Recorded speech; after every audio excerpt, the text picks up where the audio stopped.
I did dabble in second-person fan fiction when I was a teenager, so it really didn't throw me at all, and maybe that's why I never had any problems with it, but your mileage may vary.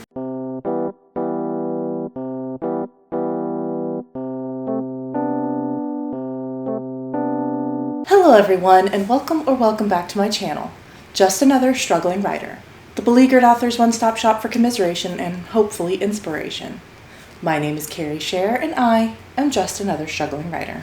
Well, today I am trying a new sort of video, and it has actually been on my mind for a while, but I couldn't figure out a place to squeeze it in. But today I am giving it a shot, and that is book recommendations based off tarot cards. I don't talk about it too often on this channel because I don't feel very skilled at it, but several years ago I started teaching myself tarot. I don't do any readings for people. I usually just do a daily draw for myself, and I will be the first to admit that I still have a lot to learn about tarot. But the practice really fascinates me, and I love learning all about the cards and what they mean and how to use them as a sort of daily guidance. Several months ago, I started thinking about each book I was reading and how they related to the tarot cards, and started matching up each book to a specific card in the deck. And then I got the idea, why don't I do book recommendations based on the cards? So how this will work is, my thought is I will take a random card. I don't want to do them in order because I feel like that would just get a little bit predictable, and I prefer the kind of randomness of a draw. And I will think of a book that I feel matches the meaning of the card best. I was a little bit nervous about starting this project because, as you guys know by now, I am not very widely read. I am working on it, but I don't have a huge catalog of books to draw from. I'm going to do my best though, and as always, this is just my interpretation of the cards and of the books. If you think that there is another book that you think more represents the card, I would love to hear about it in the comments and suggest books for everyone else to read based on the card, including me. If you disagree about the book's interpretation, I would love to discuss that as well. This is an open forum for us to talk about books and tarot. And of course, once again, I am still very much learning about tarot. I don't pretend to have all the answers or the most complete understanding, and I am always willing to learn. So if that is a topic of discussion you would like to have, again, reach out to me in the comments and let's have that discussion. So the cards I will be using for these draws are not the typical Rider-Waite deck. Instead, I will be using my very worn out, very much beloved Ethereal Visions deck. As you can see, I have gotten a lot of use out of these cards over the years. I recently retired them this year because they've just been handled so much that it is time to put them on my shelf. But I figure they are great for this project because they are just so beautiful. The artwork is by Matthew Hughes, and I highly recommend you check it out. You love it as much as I do. So for the first entry in this series, I have already drawn the first card. I shuffled them, cut them, and shuffled them again, and chose a random card. Again, I prefer the randomness. I don't want to go in order, so that'll just give us an element of surprise every time we try. So for our very first draw of this series, we are going to be looking at the Ten of Wands. The Ten of Wands is known as the burden card. The suit of wands is often associated with hard work, and the 10 in each suit often signifies the completion of a cycle. The suit of wands is associated with the element of fire, and it is considered a no card, as in when you are doing a yes or no reading, drawing this card signifies the answer is no. In readings, the Ten of Wands can signify being overcommitted, unreasonable obligations, and the burden of responsibility. It can also be an indicator of feeling trapped or oppressed. When I draw this card, I always get a heavy, weary sort of feeling, and the weight of my many burdens, be they emotional or simply the obligations of the day, feel very heavy on my shoulders. So I took a look at my library and some of the books that I have read and thought really deeply about what I feel represents the burden card the most, thinking about the burdens and the heaviness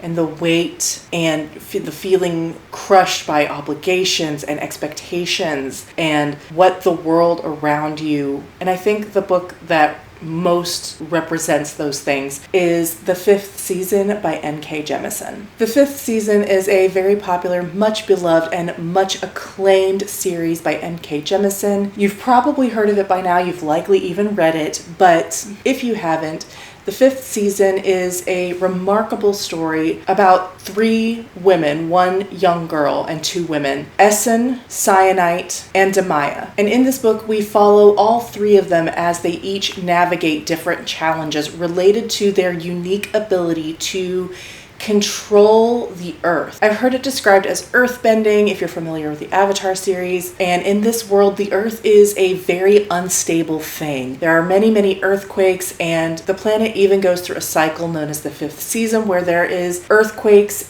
of apocalyptic level, and it pretty much changes the entire landscape of the earth and triggers just absolutely devastating, catastrophic events that devastate civilization and forces them to revert back to more tribal practices and times. Because of the nature of the earth, those who can control it and shape it and use it to and bend it to their will are feared, and as a result often oppressed, sometimes even outright murdered by their communities. They're very tightly controlled by the government and utilized in a way that is thought of as a way to protect people while putting their abilities to good use and not harming anyone.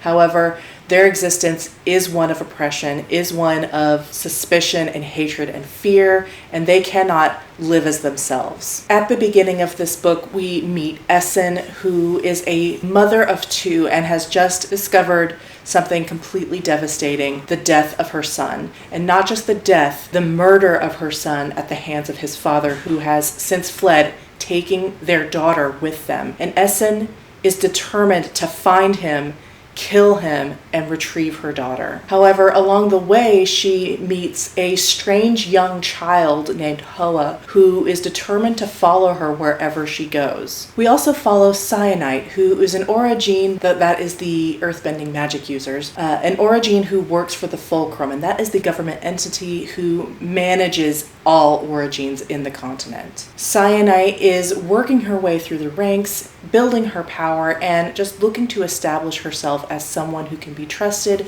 and someone who can actually utilize her power out in the world rather than staying inside the Fulcrum. As a result, she is paired with another very powerful Origene named Alabaster, and they are sent off on a mission together to research a event that has happened with the Earth, but there are other obligations that they must fulfill with each other as well. And lastly, we have Demaya, who is a young girl who was discovered to have orogeny, and she is immediately shunned by her family until she is taken by a guardian who works for the Fulcrum to grow and develop her abilities. All 3 of these girls and women have burdens. Demaya has the burden of being rejected by her family and feeling the need to impress and be loved by her new guardian. Cyanite has the burden of what she is being asked to do by the Fulcrum with Alabaster. And of course, Essen has the burden of knowing that her husband killed their child because of what he could do.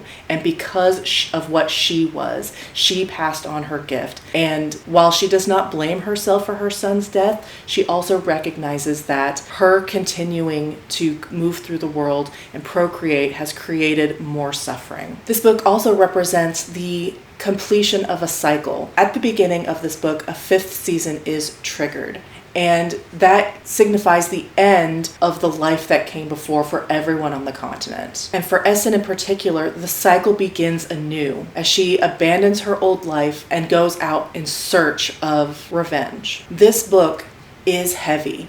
When I read it 5 years ago, 6 years ago now, I remember it being a very visceral experience, something that I could not sit and binge read. I had to pick it up and read a little bit and set it down to digest because it just was so deeply emotional for me to get through.